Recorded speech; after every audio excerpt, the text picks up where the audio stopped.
করতে, যেতে, খেতে এই ধরনের শব্দগুলো থাকলে ভার্বের আগে টু লাগাতে হয়। যেমন টু ডু করতে, টু গো যেতে, টু হেল্প সাহায্য করতে।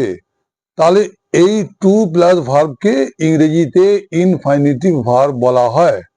টু প্লাস ভার্ব, খেয়াল রাখবে। তাহলে আমি একটা কথা বলছি, শোনো ভালো করে।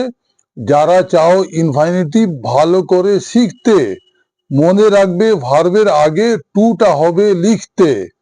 ক্রিয়ার সঙ্গে যখন দেখবে তেটা আছে যোগ। আবার বলি, ক্রিয়ার সঙ্গে যখন দেখবে তেটা আছে যোগ, ইংরেজিতে ইনফাইনিটিভ করতে হয় প্রয়োগ। যেমন ধরো, আমরা পড়তে চাই, তার ইংরেজিতে বলতে উই ওয়ান্ট টু রিড, মানে পড়তে। তোমরা লিখতে চাও, ইউ ওয়ান্ট টু রাইট।